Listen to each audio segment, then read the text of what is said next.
What if the truth could unravel your entire life? Yeah, well, first of all, it would. And second, yeah, I know what you mean.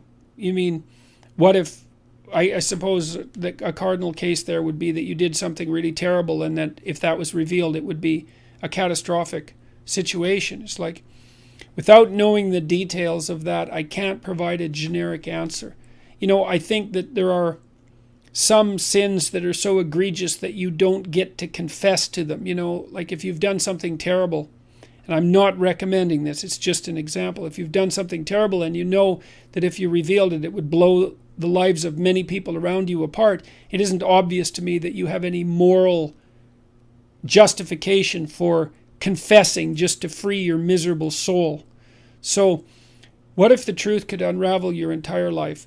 Well, maybe you need to go to Catholic confession and let someone know exactly what happened so you're clear about it. And then maybe what you need to do is to swear to whatever God you worship that you're going to try to walk the straight and narrow from here on in, and that'll be sufficient to atone for whatever terrible thing that you did.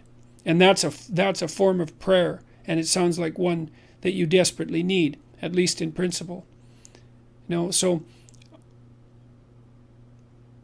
without knowing the details, that's about the best I can do.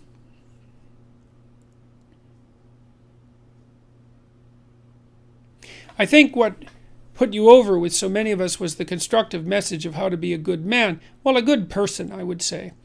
Do you think that's where the media want you to go? I don't know. Generally not.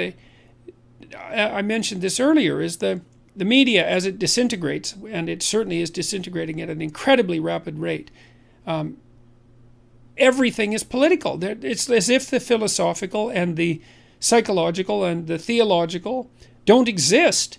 And, increasingly in my interviews, I've been talking about what's been happening at my lectures on my tour and describing the fact that the vast majority of the audience isn't there for political reasons at all. They're there because they want to figure out how to have a responsible and meaningful life.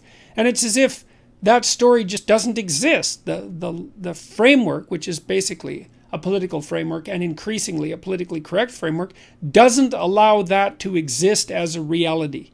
And that's why, well, I'm much more comfortable lecturing to the crowds that have been coming to see me than I am talking to journalists. It's become, I have been limiting my interactions with journalists, even though that might not be self-evident yet. I have been trying to do that. The demands have been increasing.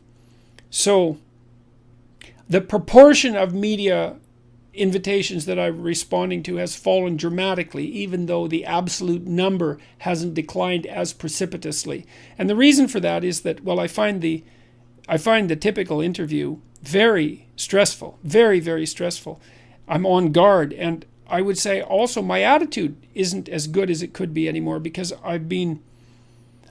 because I'm on guard so much. It's easier for me to get a bit snappy and unpleasant, and that's bad. That's bad. I don't want to do that. I want to stay calm and detached and try to, tell the truth and be happy that I'm there regardless of the circumstances. The fact that the mainstream media, let's say, is not very receptive, although sometimes there's exceptions, not very receptive to the idea that I could just be going around talking to people who want to get their life together, is quite saddening. And I think it's definitely a commentary on the fundamental corruption of our media apparatus. I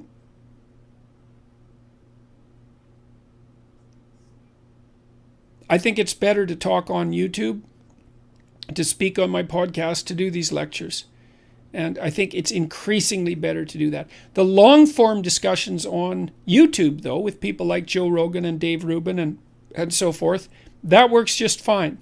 So a new media form is emerging, and I think it's going to be a lot more productive. It won't be as scripted. It'll be much longer form. It'll allow for much more thoughtfulness.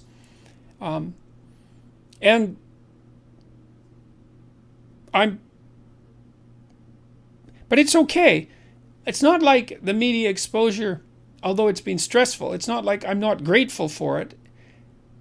Even people who've put me on the spot very badly have ended up doing me a tremendous favor.